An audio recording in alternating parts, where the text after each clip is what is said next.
Hi, I'm Pattu from freefincal. In this article, let's talk about Nifty Next 50. Many readers have asked whether they should exit the Nifty Next 50 because of the Adani crisis and the exposure that the index has to the three Adani stocks: Adani Green Energy, Transmission, and Total Gas.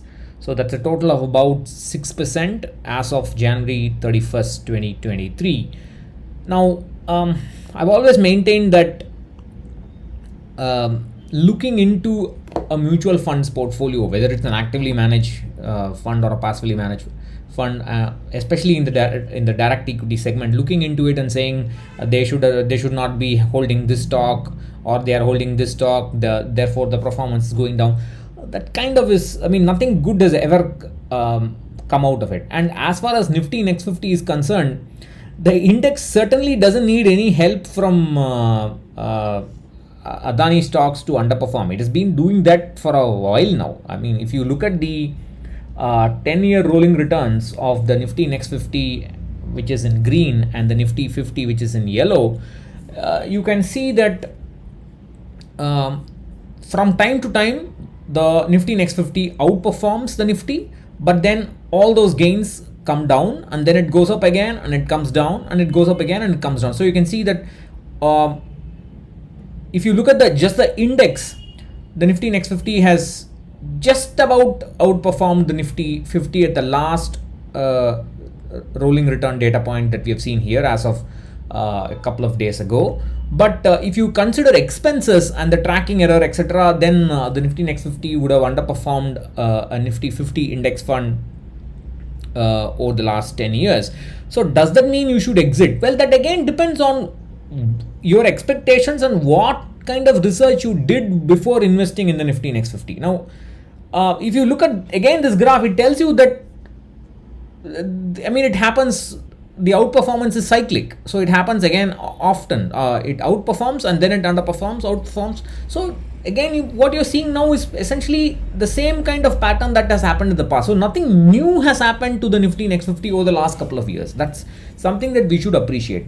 Now, if you thought that something will consistently outperform the Nifty 50 without taking on more risk, then I think that's wrong. Your understanding of risk and reward is wrong.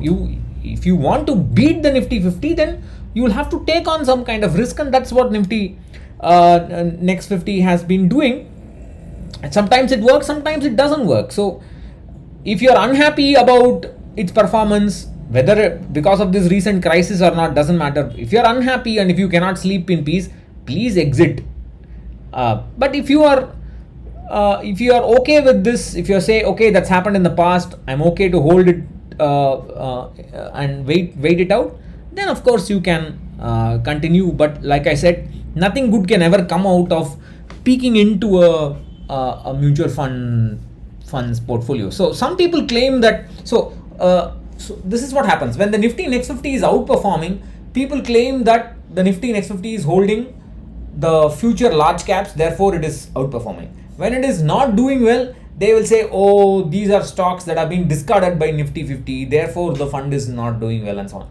See, these things happen. It's a continuous process. Stocks move from Nifty Midcap 150 into the Nifty Next 50. Stocks move from Nifty Next 50 into Nifty 50, or stocks move back from Nifty 50 back into Nifty Next 50, and so on. So it's a continuous process, and over time all these intermittent volatilities will just be washed away by the overall market volatility. So I don't think you should worry too much because of the exposure to Adani stocks, but you must look at the risk and reward of the Nifty Next 50. Look at its past performance and ask yourself, are you ready to take that on? And if you are not comfortable, please exit.